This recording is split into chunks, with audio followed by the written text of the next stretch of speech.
While the President of Uruguay conducts matters of state on a bicycle, other world leaders lead a less ascetic lifestyle, spending millions of dollars on creating incredible cars for themselves. We will showcase the most extravagant options from cars used by Biden and Putin to Kim Jong-un, whose choice surprised the entire European Union. At the end, you will see a car that cost an astonishing $16 million. Let's start with the Middle Kingdom. Information about the Chinese leader and his car is strictly confidential. The Hongqi L9 limousine used by Xi Jinping was first unveiled to the public during the parade marking the 70th anniversary of the People's Republic of China in 2019. The name of the car, Hongqi, can be translated as Red Flag. This brand belongs to the state-owned Ford Corporation and has been used by the Chinese elite since 1958.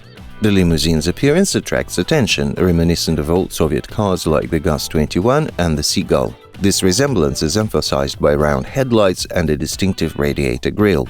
However, what sets this car apart from the limousines of other statesmen is the presence of an individual chair for the single occupant in the cabin, along with the sunroof directly above it. This allows the Chinese leader to address the public without leaving the car. Of course, the limousine is also armored, but the level of protection is not disclosed for obvious reasons.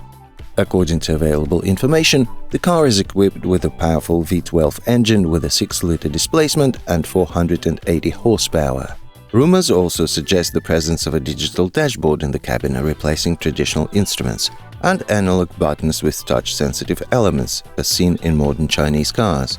The exterior simplicity and modern features are in line with the present-day People's Republic of China.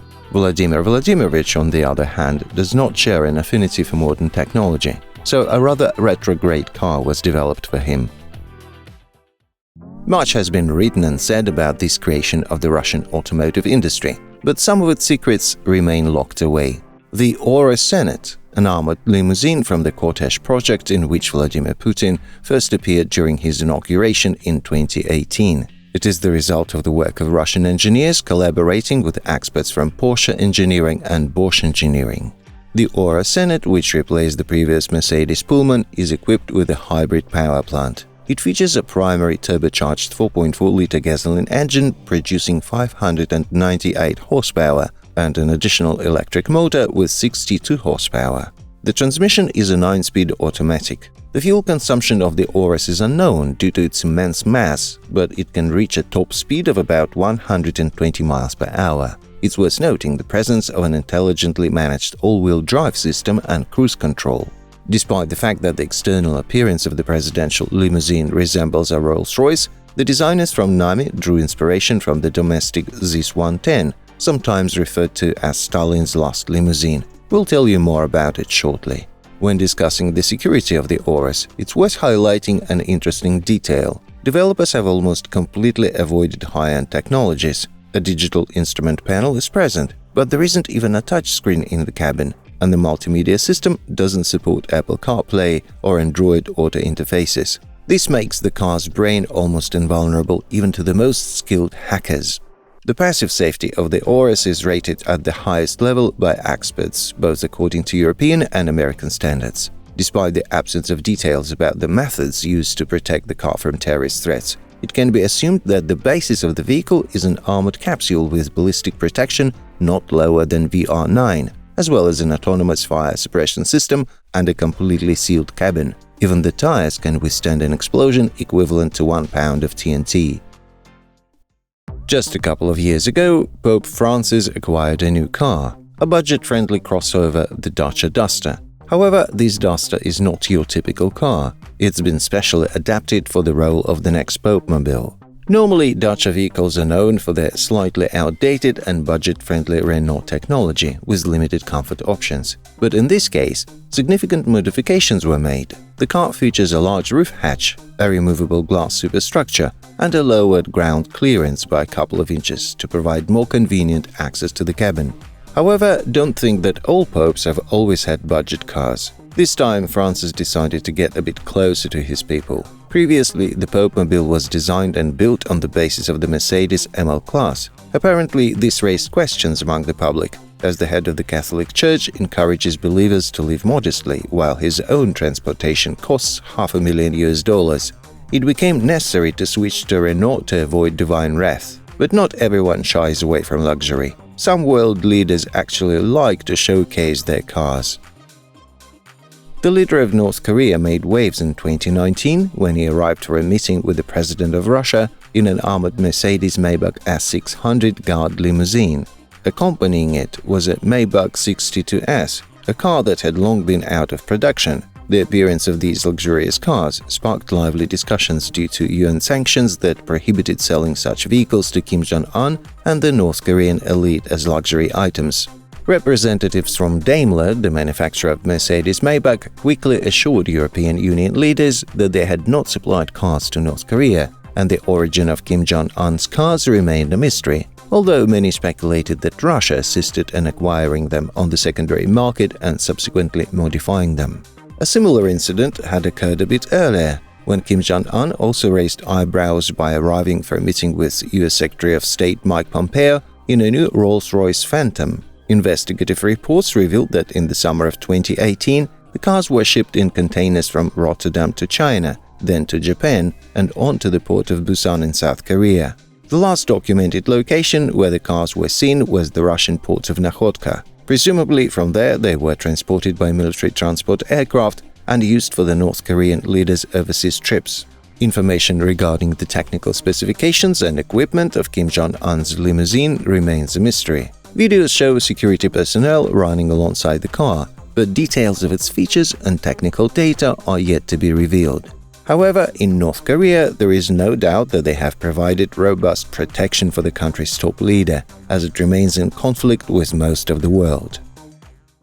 When Joe Biden became the President of the United States, he was provided with a Cadillac car that was entirely designed and manufactured in the USA. This car goes by many nicknames, including the official Cadillac One, as well as the Beast, the Number One, and the Monster, owing to its impressive size and stern design. It can also be referred to as the Beast due to the high level of protection it offers. Inside this car, Biden can feel safe from most forms of attacks, including direct gunfire and attempted explosions. The Beast is equipped with armored windows and steel panels capable of withstanding sniper rifle shots, as well as reinforced wheels and the undercarriage that can withstand a moderate explosion without stopping the vehicle. The car features an autonomous fire suppression system and air filtration, eliminating threats in case of fire or chemical attacks. In the trunk, there's even a station for blood transfusions and medical kits to provide first aid directly in the armored capsule without leaving it. This limousine has a high ground clearance and a tall platform because it's based on a medium-duty GMC truck. It is powered by a 6.6-liter V8 diesel engine. The maximum speed and acceleration of the vehicle is unknown, but due to its enormous weight, it certainly can't compete with sports cars. All the developments are purely American. Even the electronics are specialized to prevent external interference. Several beasts travel in the motorcade to make it unclear exactly where the president is, even in the event of an attack. But patriotism isn't limited to just the United States and Russia. Nearly all leading countries strive to support their local car manufacturers. Serving as Japan's Prime Minister, Shinzo Abe, who effectively leads the country, uses only domestic cars for his travels. After all, Japan is renowned for its variety of car brands and the reliability of its vehicles. Shinzo Abe owns two official vehicles, the Toyota Century and the Lexus LS600HL. The Toyota Century is assembled by hand, incorporating numerous unique technologies. Its 5-liter engine produces 280 horsepower, in compliance with Japan's legal standards. Shinzo Abe's second official vehicle is the hybrid Lexus LS600HL. The use of this car by the country's top official is aimed at supporting Japan's domestic automotive production and its ecological initiatives. The base model of the car is priced at $170,000, but many of its features remain undisclosed, and the actual cost may be considerably higher, taking into account added security systems and armor. Former Emperor of Japan Akihito also favored the luxurious Toyota Century, but with the addition of Royal signifying a royal designation. This limousine was specifically developed for the imperial family, which had previously used Nissan Prince Royal cars. The vehicle was known for its opulent interior, handcrafted using precious metals and exclusive finishing materials.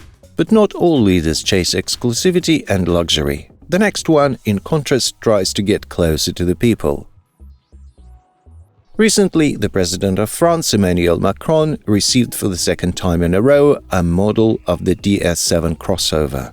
However, this time it's a special version called DS7 Elysée. It differs from the regular one with an extended wheelbase by 8 inches and an armored body. Macron first used a DS7 in 2017 when he became the president, and at that time it had a sliding roof, allowing him to stand fully in the car and interact with citizens during trips. In 2022, Stellantis, the corporation that includes DS, presented a new version of the DS7 Elysée. In this model, the wheelbase is extended and the overall dimensions have increased, with passenger spaces in the second row intentionally widened for the country's leader. The details of the armor specification for this model are kept secret. The appearance of the DS7 Elysée matches the traditional style of vehicles in the French presidential motorcade, including the distinctive ink blue color, special alloy wheels, and decorative elements like flags and emblems. As for power, the DS7 Elysée uses a hybrid powertrain similar to the E10's 300 model, with all-wheel drive and 300 horsepower. However, the updated DS7 version received a more powerful engine with 360 horsepower. But such a sporty upgrade holds little significance for a presidential car. The next car is a tribute to the legacy of a once great superpower. In every advanced country in the world, special cars are created for their highest-ranking state officials, cars that combine reliability, speed, and the highest quality. The Soviet Union was no exception in this regard, and the desire to surpass everyone was ingrained in the very concept of the country. In the post-war period, a special car was developed for Joseph Stalin, which remains one of the most expensive cars to this day. Many of the technical solutions used in the ZIS-115 are hard to find in similar cars from other countries, even in modern times. The legendary ZIS-115 was not the first of its kind, but it was unique. Cars for top state officials were built on a common platform with the ZIS-110, which was developed based on the ZIS-101 model created back in 1936. The ZIS-110 platform became the first post-war passenger car developed and produced by domestic industry. Production of the 115th model began in 1949. Like any car for top state officials, the ZIS design was kept strictly secret and had classified specifications. Disassembling the car structure now, it's hard not to be amazed by the attention to detail and thoroughness applied to ensure safety. The ZIS-115 was a 4-door, 6-passenger limousine with an 8-cylinder engine producing 140 horsepower. The maximum speed of this car reached 100 miles per hour. Interestingly, all the numbers on the speedometer were rounded to fit on a rectangular panel. The power from the engine was transmitted to the rear wheels, and the floor inside the ZIS-115 was as flat as possible, oriented toward passenger comfort. At present, the car is valued at nearly $4 million, but believe me, that's a small sum compared to the next ride. If you think that the Queen of England lived quite modestly and hardly cared about luxury or fashion, then you are greatly mistaken. She didn't tone down her love for style even in her later years, and this extended to her choice of cars. In her final years, the Queen of England was chauffeured in a Bentley state limousine worth $16 million. This exquisite car comes equipped with all the conveniences fit for the royal family and was created in celebration of the 50th anniversary of the Bentley brand.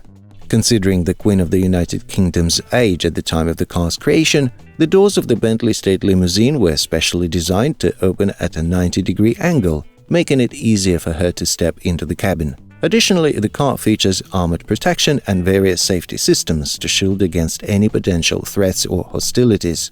In terms of technology, it's conservative but rich in the style of English luxury. Nowadays, the car is owned by Charles III, and its value has increased by a couple of million. As you can see, the cars of top dignitaries are not about setting records or speed. Instead, they prioritize comfort, safety, and reliability. These are exclusive creations typically built from the ground up for a specific individual, hence the astronomical cost. Thanks for watching.